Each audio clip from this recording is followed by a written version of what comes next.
Olá, amigos, sejam bem-vindos a mais um vídeo do meu canal. Eu sou Lucas Knipe. Vamos falar da Champions League. A Inter de Milão sobrevive a uma pressão enorme do Bayern de Munique e no empate em 2-2 consegue no agregado a vitória por 4-3, está nas semifinais da UEFA Champions League. A equipe de Simone Inzaghi, né? Tipo, um técnico que ao meu ver, bem subestimado, mas o trabalho dele, né, pode não ser o do futebol encantador, do futebol que as pessoas vão parar e olhar porque tem aquele volume de jogo assim, absurdo, aquela intensidade toda, mas é um futebol taticamente muito inteligente, muito maleável. E é por isso que eu acho esse jogo Barcelona-Inter de Milão, que se desenha aí nas semifinais da Champions, né, o mais interessante, né, porque Luiz Henrique e Arteta, técnicos de PSG e Arsenal, são de uma mesma escola de futebol, o cruyffismo, que vê uma armação de jogo um pouco mais lenta, trocas de passes curtos, né, as movimentações, um jogo posicional. E do outro lado a gente tem o Simone Inzaghi, que é um cara que gosta das transições, é um cara que adapta muito a forma de jogar, né? É um time muito maleável. Às vezes é um time de contra-ataque, às vezes é um time de posse.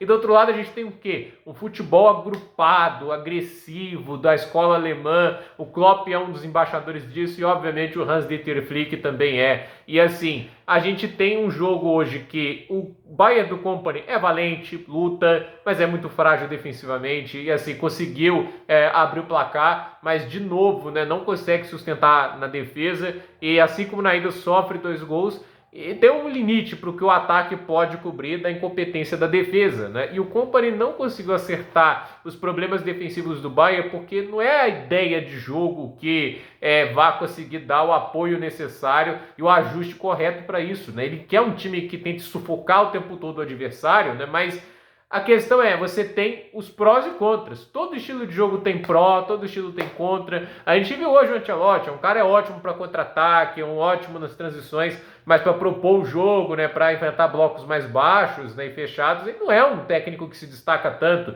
E o Guardiola sempre foi um cara que ficou muito vulnerável a times desse tipo, né, de transição. Todo jogo tem pró e tem contra e cabe o time conseguir se adaptar ao que machuca o adversário e usar isso a seu favor. Ou tentar se impor de alguma maneira, tipo assim, sufocar o adversário, envolvê-lo. Então, assim, a gente teve ali com o Bayern um time que é talentoso, que ao meu ver fez uma baita janela de transferência, o Olise é uma contratação mágica. A gente teve ali um time que foi valente, caminha para ser campeão alemão. O Harry Kane vai ter seu primeiro título na carreira, o que tudo indica, mas a questão é, né, nessa Champions enfrentaram um adversário que ao meu ver era sólido demais e ao meu ver foi muito mais inteligente taticamente falando, né? O Inzaghi, a meu ver, é muito mais maduro do que o Kompany e esse é o tipo de jogo que mostra isso. O trabalho do belga é muito melhor do que eu imaginava, porque foi o 10º técnico que o Bayern tentou na temporada passada, depois de receber não de todo mundo, tentaram até manter o Tuchel num trabalho terrível. Se bobear, foram atrás até do Jupp Heynckes, né? Porque já tinham ido atrás dele quando o Ancelotti foi demitido lá em 2017, né? Se bobear, para atrás do Jupp Heynckes de novo. Aí deve ter falado, tenho 79 anos, tenho que cuidar dos meus cachorros, né? Porque ele tem um pastor alemão lindíssimo, né? Tomara que ainda tenha, né? Acho que quando mostrou a foto lá, quando ele aposentou, fizeram a matéria, era 2013, né? O tempo passa, infelizmente os cachorros não duram tanto, né? Mas a questão é, o fato que o Bayern foi atrás do Kompany, um técnico que na época tinha sido rebaixado com o Burnley na Premier League, é uma escolha que ninguém entendia. E assim, as pessoas talvez ainda não entendam hoje, mas fato é que se pagou perante as expectativas. O time foi às quartas de final da Champions, competiu bem e tem tudo para ser campeão alemão. Então, o Harry Kane deve finalmente sair da seca, mas não vai ser com a Champions League, né? E a Inter de Milão é um time perigoso, contra-ataca bem, extremamente organizado. Acho que é um time que não pode ser subestimado de forma alguma, mas vamos ver o que acontece. Tudo indica que teremos um grande jogo de futebol, tudo indica que a gente vai ter um Barcelona que vai tentar se impor, tem qualidade ofensiva de sobra, para mim um ataque mais bem montado do que o da Inter de Milão, vai ter outro alvo assim, difícil de ser parado por essa defesa, extremamente bem montada pelo Inzaghi, mas vão enfrentar Rafinha e obviamente um dos melhores centroavantes da história do futebol, Robert Lewandowski. Então assim, vamos ver. esse jogo chama muita atenção porque é um duelo tático, né? E quando ideias diferentes se chocam, normalmente a gente tem os jogos melhores. Nem sempre você ter metodologias semelhantes vão entregar o jogo mais interessante. Acho que a melhor maneira de ver isso é Arsenal e Manchester City. A maior parte dos duelos, né? Arteta e Guardiola não foram interessantes, não foram legais. Às vezes é o contraste que gera a qualidade. Então, assim, você misturar duas cores iguais, né, não vai ser tão interessante quando você vê a mistura de cores diferentes. Ideias diferentes tendem a gerar coisas mais fascinantes. Então, eu tô bem ansioso para esse jogo e agora é ver, né? Tipo, sobrou, né, de um lado da chave, dois times que tentam o seu primeiro título, né? Tanto o Arsenal e o PSG nunca ganharam a Champions League, já estiveram em finais, mas nunca levantaram a orelhuda. E do outro lado a gente tem o Barcelona e a Inter de Milão. A Inter de Milão tricampeã, o Barcelona, se não me falha a memória, pentacampeão. Então, assim, dois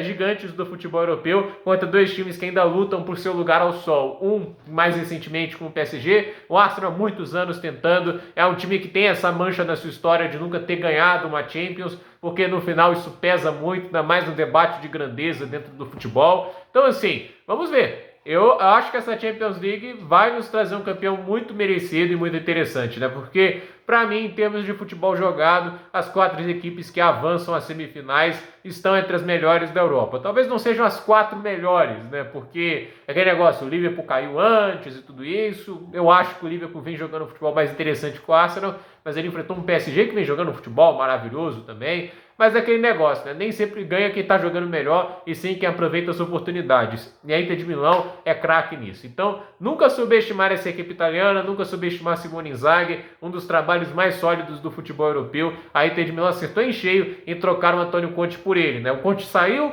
teve que trazer um novo comandante, não quis fazer mudanças radicais com o sistema, trouxe um cara que, ao meu ver, trabalha muito bem. Eu não acho o Inzaghi melhor que o Conte, mas eu acho que é uma coisa que ele faz melhor, essa maleabilidade conforme a necessidade, né? O Conte impõe muito bem o seu jogo de transição, mas o Inzaghi eu acho um cara extremamente inteligente e extremamente adaptável a diferentes circunstâncias e mais uma vez leva a Inter muito longe e ajuda bastante essa equipe que volta a ter um destaque no futebol europeu muito grande. A Inter de Inzaghi é um time muito respeitado. Então, gente, por esse vídeo é isso, dúvida nos comentários, deixe seu like, se inscreva no canal, compartilhe esse vídeo e até o próximo vídeo.